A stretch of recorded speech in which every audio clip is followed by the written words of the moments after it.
because we take this job so serious. And at number one, God help me, Caleb Williams. Obviously, Josh Allen. I'm sorry. Caleb Williams. Shut your mouth. It was. Boy, you better shut up. What in the all types of blue hell? This is Snowman in the Morning.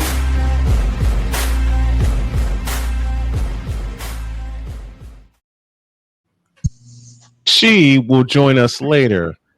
Now, Yep. Wait, what did I say? this happened during Oh, come on. the break. Hey. That's a lie right there. That's a lie. You just need to go ahead and take that sign down because it's a flat out lie. No, in the words of Ron Burgundy, that's profiling. And profiling is wrong. You guys are profiling by calling me cute, by lying. No, we're just telling the truth. No, we're speaking the truth. No. Yep. Well, No. We're not going to win this argument. She's going to leave that up during the show, just like I'm not going to win the argument here in the household about the first two rules of the house, because not only does my wife say them, but so does my daughter, even though I do try to put daylights out of them all the time. Listen, I have something to hand out here. Oh, no. Super producer, y'all did. Well, let me just say that y'all know where I'm going.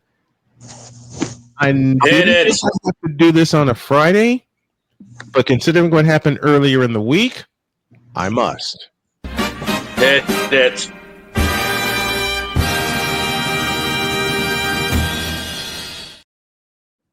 Part two this time. Fourth time this week. And this week's DOLT of the week is...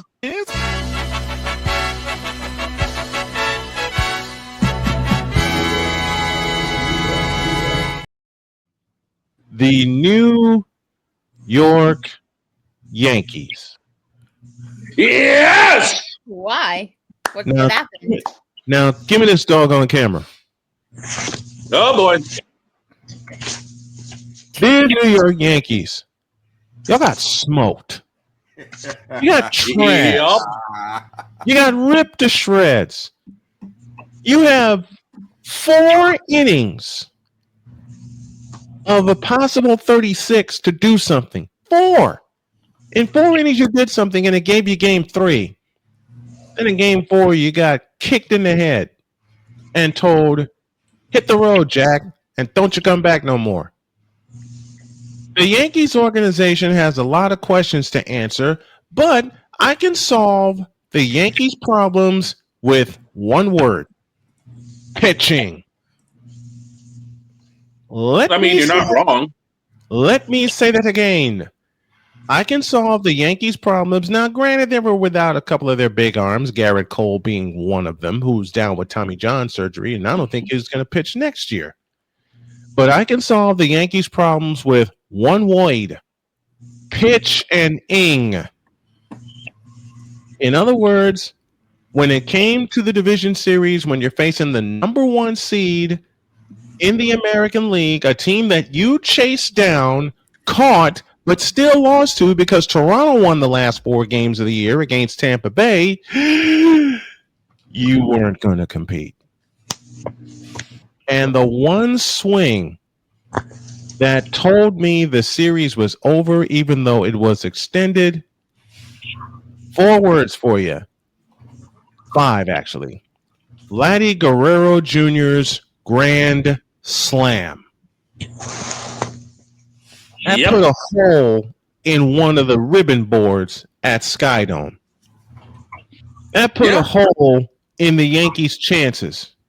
Mm-hmm. They had a bigger hole, and that ball that hit the ribbon board at Skydome had left a bigger hole than the Philadelphia 76ers organization left a big hole in their lineup when they decided to gut it and trust the process. That left a bigger hole in their lineup than the holes that Cam Scatterboo was running through last night against the Eagles.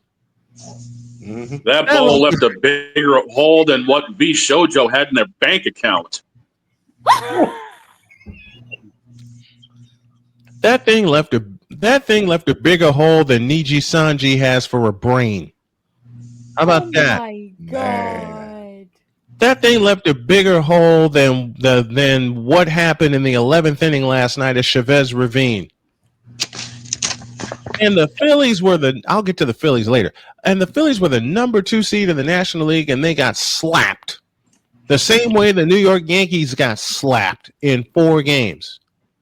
You had no pitching coming into this series because you extended it in a wild card series. A series you shouldn't have been in the first place because you had a 7-game lead to open up the season. Mm-hmm. No one was supposed to touch you. Someone forgot to inform the Toronto Blue Jays of that, and Vladdy Guerrero put you to sleep. Vladdy GTS'd them. Dear New York Yankees, I'm so glad you're eliminated, because had it gone to a Game 5, that game would have been influenced by Major League Baseball and turned out to be a lot of... But fortunately, the Blue Jays are back in the Sky Dome, resting and awaiting their opponent. And I don't care if it's the Tigers or the Mariners, the Blue Jays will beat them in 5 games. Period. Now, It'll be the Mariners. Now watch what happens next year. The Yankees are going to get so much hype coming into the season because maybe they solve their pitching woes. Maybe they put some people around Aaron Judge. And just maybe. Yeah, Stanton wasn't it this year. And just maybe Jazz Chisholm will grow a set and actually play infield. Because he didn't do it that much in the playoffs. And if you think he's going to be back next year, you tripping. Not happening. Man, you tripping more than the Cincinnati Bengals who signed Joe Flacco, who has a chance to beat the Packers again. More on that later. Yeah, twice in the same season with 2 different teams. 2 times. 2 times. And if you 2 times. If you think the Yankees are coming back next year, You fool! not happening. I mean, if they can get Jason Dominguez going and maybe get a good catch. I mean, Austin Wells came into his own during the playoffs. But I see 2 problems. Number 1, Austin Wells has to be consistent. Yeah. And there's a pitch that falls him. We like to call it the slider. Yeah, that's true. Mm-hmm. Just like, and I know Dog's going to hate me for this joke, but I got to say it. Just like there's a pitch that befell David Ortiz in 2005. We like to call it the fork ball. You got to go there. Same pitch, different, because you know I'm right. Same pitch, different grip, same result. I mean, yeah. But on top of that, Jazz Chisholm committed a big error in the 6th inning in Game 4, which opened the floodgates for the Blue Jays. It gave them enough room, and then they slammed the door. Just like every free agent the Yankees are going to try to buy off will slam the door too. So unless you get some actual offensive production, because it ain't Giancarlo Stanton, Austin Wells, maybe Trent Grisham. I don't know. But Yankees, you got some problems. And unless you I'll give you a name the Yankees could go after. Pete Alonso. He ain't coming. He ain't switching pinstripes. So did he. He's already declared free agency. Matter of fact, Pete Alonso may go to Texas. I don't see that happening. Later. We'll do our predictions later. Texas. But New York Yankees, You fool! and I leave you with this.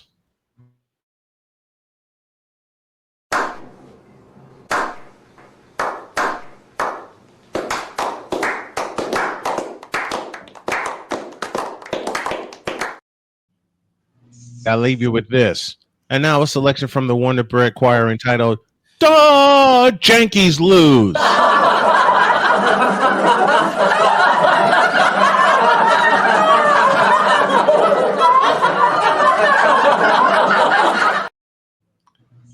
You know when Vladdy Jr. did that, it was eating Jeter and A-Rod.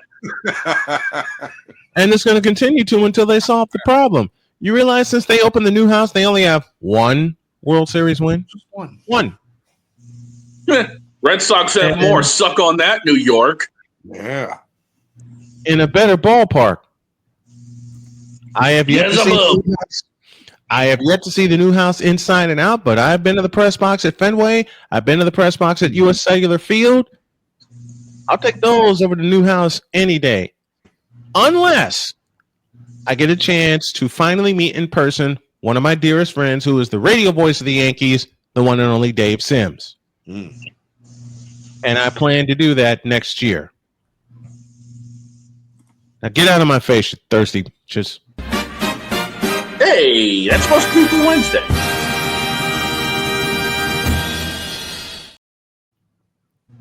Oh, and as far as this goes, You tripping. The Yankee. I want to give a little bit of pushback. Not. I mean, the Yankees are the Yankees, but the Yankees got, and I'm going to coin this phrase. They got ESPN. yes. Yes. After the Red Sox series, and Snowman, you and I talked about this. I texted Snowman right away when I saw ESPN claim that I forget the pitcher's name. I don't even care. Cam Schlittler, who pitched Game 4. Cam Schlittler. Cam Schlittler. What he pitched 8 shutout innings, and they said, "Oh, it's the most shutout innings in playoff history." And I'm sitting there going, Jack Morris pitched 10 innings in a World Series game. Yep. Like, It's immediately made up a fact. He literally got "What are we doing?" going off in his mind. Listen, Deeds immediately texted that to me, and they said Cam Schlittler, the first pitcher to pitch 8+ shutout innings. There's a fellow named Jack Morris that would like to have a conversation with you about that. Wait a minute. Does this mean ESPN is the Fox News of sports? Basically. And that's why Sounds about right. And that's why we're better, because we actually do our research. And you know what? Y'all keep saying it. You know what? Let me just do it this way. Do it. I just have to ask. We just have to ask ESPN and other major sports outlets. Note the capitalized underlined word. The following question: What are we doing? I mean, it took 3 seconds. It took 3 seconds of research. It took them to say it, and as soon as they finished the sentence, I was like, "Wait, Jack Morris, what are we talking about here?" Here's the bad part about it. They Fox got it right when they coupled it with him having 12+ strikeouts. ESPN got it wrong when they didn't put that factoid within it. Okay? Yeah, they didn't put in the caveat. They didn't put that caveat in there. And oh, by the way, to the person who challenged me saying I can't find a pitcher who had 10+ strikeouts and 8+ shutout innings, I offer the name of Hall of Famer Jack Morris. Up October 27th, 1991 at the Metrodome. A pause for a break. When we come back on this potluck Friday edition of Snowman in the Morning, a fabulous football Friday, can Seattle actually get it done in a closeout game? Well, this is their third shot to do it. And then the second hour, all football, all the time. And yes, we're getting our butts kicked in the picks again. Because there's a pretty lady behind me, as well as this one below me, that kind of cheated. She looked over my sheet. Not you. Not you. My wife. Who looked at my sheet and said, "That's wrong, that's wrong, that's wrong, and that's wrong." And she was actually right. So does that More mean we frivolity can introduced. disqualify her? No, you cannot. Besides, she made up the rule. And I kid as I say that. Back in a minute. This is Snowman in the Morning.